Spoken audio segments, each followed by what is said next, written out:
नमस्कार मंडळी, मी नेहा प्रभू. तुम्हा सगळ्यांचं मनापासून स्वागत करते मीडिया टॉक मराठीवर. आज मी धनश्री आर्ट ज्वेल्स मध्ये आले आणि वसईमध्ये नवी शाखा सुरू झाली आहे आणि त्याचं उद्घाटन ज्यांच्या शुभ हस्ते झालंय त्या वंदना माझ्यासोबत आहेत. कशा आहात? मी मस्त आहे. सध्या मी मढलेली आहे आणि मढायचं आहे मला अजून दागिन्यांनी, कारण मी इथे धनश्री ज्वेलर्सला आले आणि मला खूप कौतुक वाटतं धनश्रीचं की इतक्या थोड्या काळात त्यांनी एवढी भरारी घेतली आहे. वसईला एक नवीन शोरूम उघडली, बोरिवलीला तुझे 2 आहेत ना ऑलरेडी, आणि अशा कर्तृत्वान आपल्या पायावर उभा राहणाऱ्या बायकांचं मला खूप कौतुक वाटतं. आणि धनश्रीचं खूप कौतुक, व्हेरी क्रिएटिव्ह. कारण हे नुसते दागिने आणले केले विकले असं नाही आहे, ते तिचं सध्याचं पण क्रिएशन त्याच्यात दडलेलं आहे हे कळतंय. आणि चॉईसेस गोष्टी आहेत, बायकांच्या आवडीच्या आहेत, खूप ट्रॅडिशनल पण आहेत, मॉडर्न पण आहेत, वेगवेगळ्या प्रांतातून आलेलेही दागिने आहेत. त्यामुळे मला फार फार गंमत वाटली इकडे फिरताना, आणि माझं अजून खूप खरेदी राहिलेली आहे. त्यामुळे मी असं सुरू केलेलं आहे काम, पण चालू राहणार आहे. तुम्ही पण या आणि धनश्री ज्वेलरला भेट द्या. खरंच आता मी ऑल द वे वसईला आले, दादरून शिवाजी पार्कून, पण सार्थक झालं माझा 2 तासाच्या प्रवासाचं. मला खूप कौतुक वाटतंय.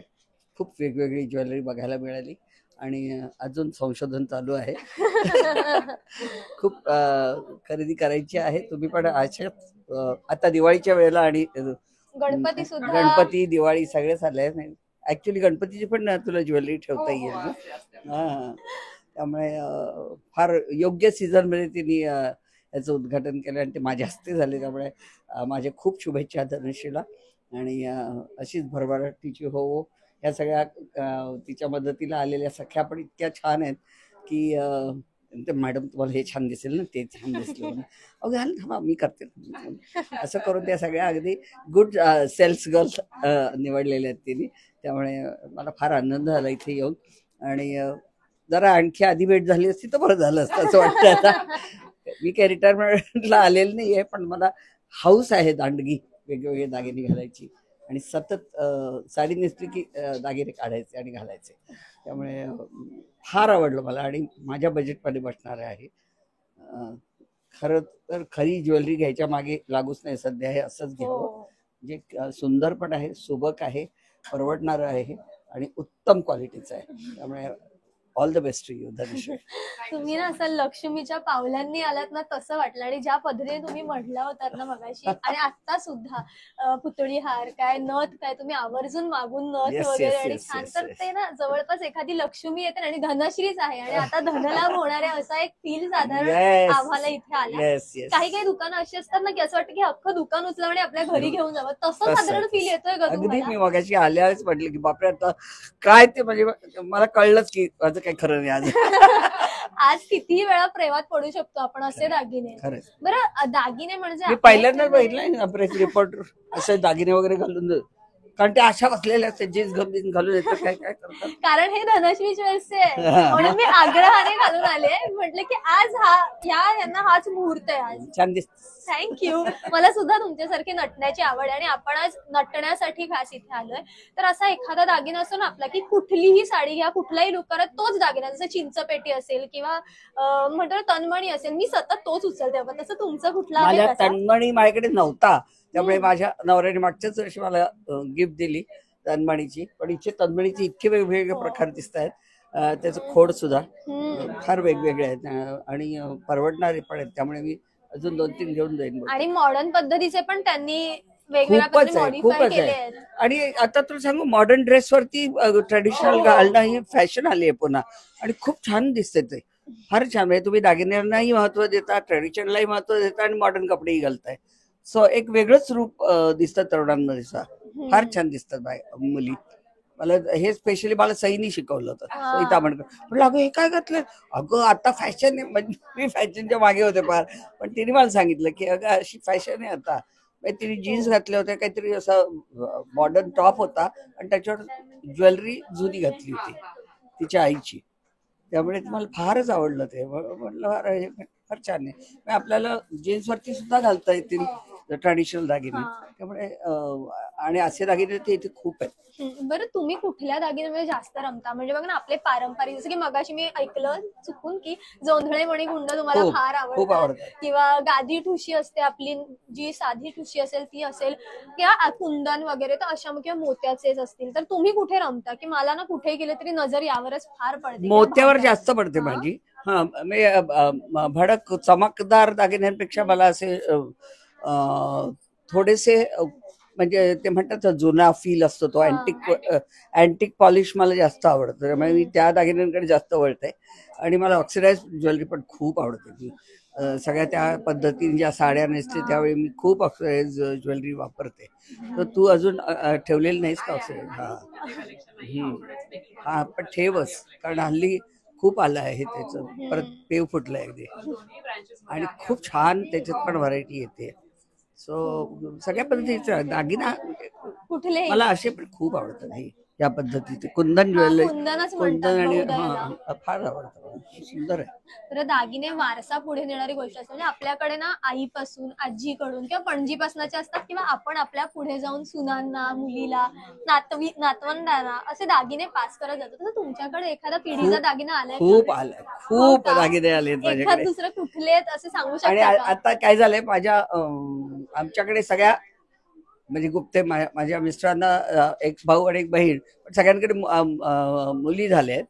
आणि मुलगा कोण नाही, त्यामुळे बाहेरून येणाऱ्या सुनेसाठी त्यांनी दिलेला जो दागिना होता तो माझ्याकडे इतका खास आहे ठेवलेला. मुलगा अजून लग्न करत नाहीये, पण तो दागिना ठेवलाय मी तसा. असं त्याच्यावर नेहमीच असं हात फिरवते. मला असं वाटतं की सासूबाईंना जवळ घेतल्यासारखं वाटतं. आईने पण असं माझ्या मुलीसाठी घेऊन ठेवलेला दागिना आहे, जो ती बाहेर राहते त्यामुळे ती वापरत नाही, पण मी वापरते तो मुद्दाम.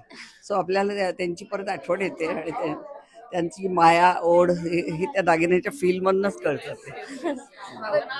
अगदी अगदी खरं आहे. धनश्री ताई, आता आपण शेवट करता करता तू यायला हवंस, कारण तुझ्याशिवाय सांगता नाही होऊ शकत व्हिडिओची. आज खरं तर तुझं एक नवीन विश्व पुन्हा एकदा तू छान उभं केलंयस, आणि त्या प्रसंगी म्हणतो ना आपण की एक पाठीवर थाप हवी असते, आणि ती द्यायला मॅम आलेल्या आहेत. किती तुला किती छान वाटतंय? मला व्यक्त व्हायला खरं तर शब्द नाहीयेत. आता इन्फ्लुएन्सर्सचा पेव आहे किंवा यंग एवढ्या सगळ्या आर्टिस्ट आहेत ज्यांचे फॉलोअर्स वगैरे भरपूर भरपूर.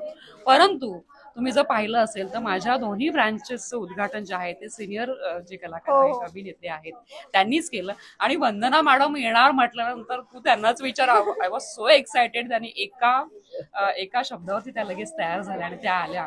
आणि त्यांचं व्यक्तिमत्वच एवढं पॉझिटिव्ह आहे आणि रोखोक आहे त्यांचा स्वभाव. त्यांचे प्रत्येक इंटरव्ह्यूज मी पाहिलेले आहेत. No filter. आणि त्यांची सर्व कलाकृती देखील, नाटक असो, सिनेमा असो, अगदी नॅचरल ऍक्टिंग.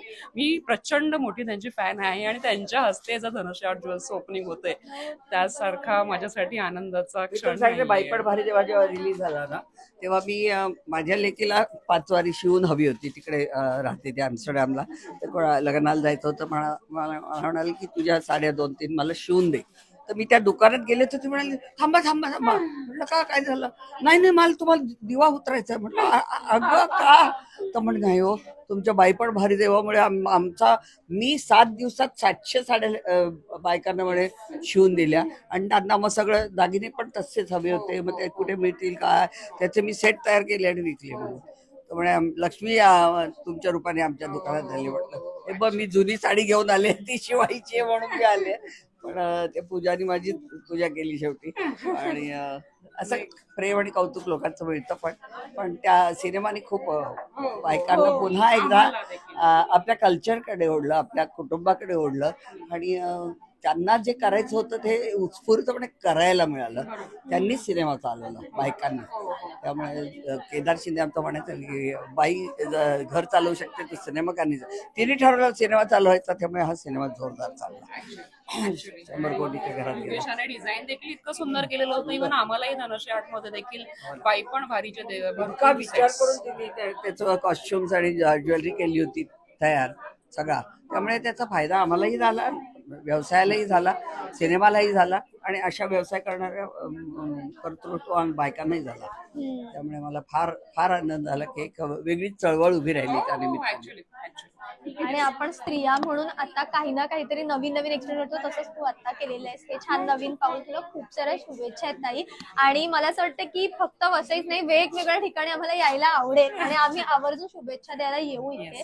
कारण की हे फक्त म्हणतो ना की 1, 2, 3 नाही, तुझ्या लाखो ब्रांच उघडू दे आणि आम्हाला तिथे यायला तिने मिळेल. हातच घातलाय बायकांच्या काळजाला. त्यामुळे आपण काळजाला म्हणतो, खरं तर गळ्यालाच घातलंय.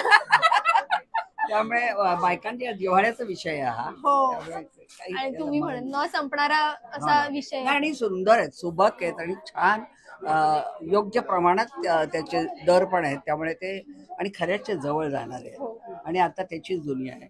आपल्याला परवडणारच नाही सोनं. लाखाच्या घरात गेल्यानंतर कोण त्याची पिक्चर हे बरं ना. बरोबर. मी तर नेहमीच, कारण मी बाहेर हिंडते ना. मला आठवतं मी पहिलं नाटक केलं होतं साहित्य संघाचं. माझं नुकतंच लग्न झालं होतं. सोन्याच्या बांगड्या मी जुन्या खोट्या बांगड्यांच्या बरोबर त्याही अशा काढून ठेवल्या आणि गेल्या डब्यातनं माझ्या. हो, त्यामुळे आमच्या व्यवसायात तर फारच धोका असतो हे सगळं करायला.